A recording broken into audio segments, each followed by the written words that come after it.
जी नमस्कार, सलाम, आदाब। मैं अलील करीम स्वागत करता हूँ आप सबका।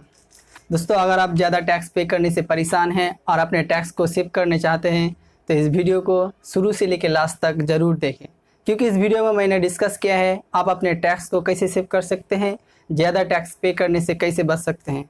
तो चलिए वीडियो को शुरू करते हैं।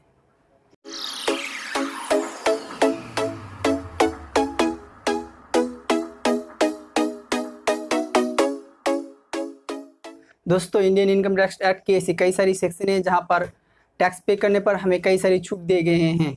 वैसे ही एक सेक्शन है section 80C Indian income tax act section 80C की। आप अगर सरकारी स्कीम पर अपने पैसे को इन्वेस्ट करते हैं तो आपको टैक्स पे करने पर छूट दिया जाता है, यानी आपको 1.5 लाख रुपीज़ की इन्वेस्टमेंट पर किसी भी प्रकार की टैक्स पे करना नहीं पड़ेगा। तो चलिए देखते हैं ऐसी कौन सी स्कीम है जहाँ पर इन्वेस्ट करने से हमें टैक्स पे करना नहीं पड़ता है। टैक्स सेविंग का जो पहला स्कीम है वो है NPS यानी नेशनल पेंशन स्कीम। जैसे कि नाम से ही पता चलता है, ये एक पेंशन स्कीम है और पेंशन हमें मिलता है अपने रिटायरमेंट के बाद।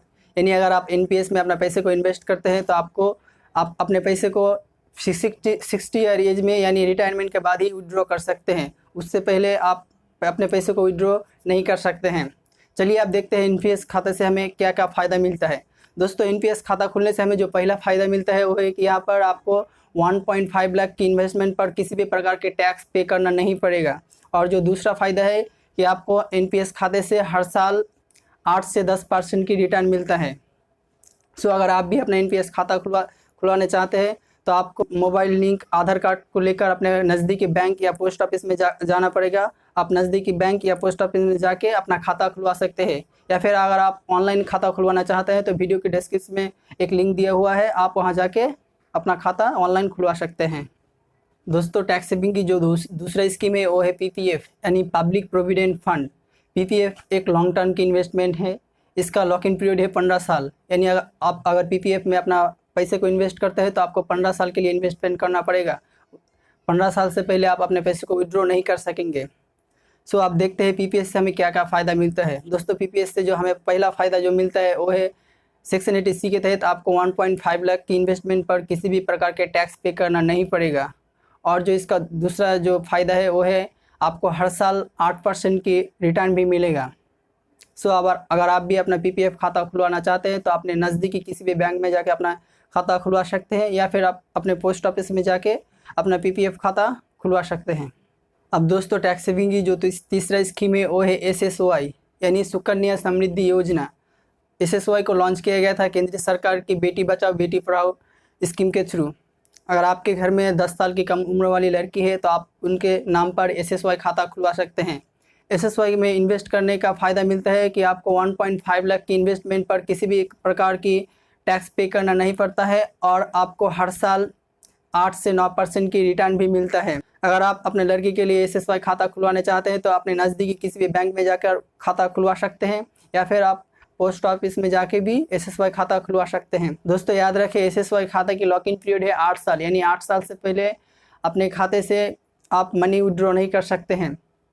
जब आपकी लड़की 18 साल की हो जाती है तब आप उनके शिक्षा के लिए 50% रकम विड्रॉ कर सकते हैं, और जब लड़की 21 साल की हो जाती है तब आप पूरा रकम एक साथ उठा सकते हैं। दोस्तों, जो नेक्स्ट स्कीम है वो है टैक्स सेविंग फिक्स डिपॉजिट। आप अपने नज़दीकी किसी भी बैंक में जाकर अपना टैक्स सेविंग फिक्स डिपॉजिट कर सकते हैं, लेकिन याद रखें अगर आप टैक्स सेविंग फिक्स डिपॉजिट करते हैं तो आप इसमें 5 साल के लिए इन्वेस्ट करते हैं, क्योंकि टैक्स सेविंग फिक्स डिपॉजिट का एक लॉक इन पीरियड है 5 साल। 5 साल से पहले आप अपने पैसे को विड्रॉ नहीं कर सकते हैं। चलिए अब देखते हैं फिक्स डिपॉजिट करके हमें फ़ायदा क्या क्या मिलता है। दोस्तों, टैक्स सेविंग फिक्स डिपॉजिट करके हमें जो पहला फ़ायदा मिलता है कि आपको 1.5 लाख की इन्वेस्टमेंट पर सेक्शन 80C के तहत किसी की प्रकार टैक्स पे करना नहीं पड़ता है, और आपको आपके इन्वेस्टमेंट पर सालाना 8 से 8.5% की रिटर्न भी मिलता है।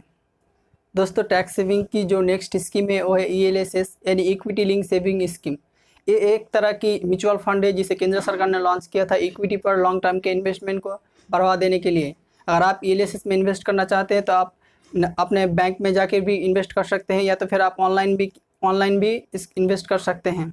चलिए अब देखते हैं ELSS में इन्वेस्ट करने से हमें फ़ायदा क्या मिलता है। दोस्तों, ELSS में इन्वेस्ट करने से हमें जो पहला फ़ायदा मिलेगा सेक्शन 80C के तहत आपको 1.5 लाख की इन्वेस्टमेंट पर किसी भी प्रकार का टैक्स पे करना नहीं पड़ेगा, यानी आप यहाँ पर टैक्स छूट पाते हैं। और जो दूसरा फ़ायदा मिलता है आपको सालाना 12 से 15% की रिटर्न भी मिलता है। अगर आप कंपेयर में देखें तो मैंने जितना भी स्कीम बताया सबसे ज़्यादा रिटर्न एलआईसी में मिलता है। लेकिन दोस्तों यहाँ आपको रिस्क भी ज़्यादा होता है, क्योंकि एलआईसी में अगर आप अपने पैसे को इन्वेस्ट करते हैं तो आपके पैसा सीधा इक्विटी में यानी शेयर मार्केट में इन्वेस्ट होता है। सो यहाँ पर रिस्क भी रहता है, लेकिन रिस्क के साथ ज़्यादा रिटर्न भी मिलता है। सो आप इन्वेस्ट कर सकते हैं। सो दोस्तों आपको कौन सा स्कीम अच्छा लगा कमेंट में ज़रूर बताएं, और वीडियो को लाइक करके अपने दोस्तों के साथ शेयर ज़रूर करें ताकि उनको भी पता चले इन स्कीमों के बारे में। और अगर आप चैनल में नए हैं तो चैनल को सब्सक्राइब करके बेल आइकन ज़रूर दबाएं ताकि मैं जब भी नई वीडियो डालूँ उसका नोटिफिकेशन आपको मिलता रहे। सो मिलते हैं अगले वीडियो में, तब तक के लिए सोचकर समझकर इन्वेस्ट कर।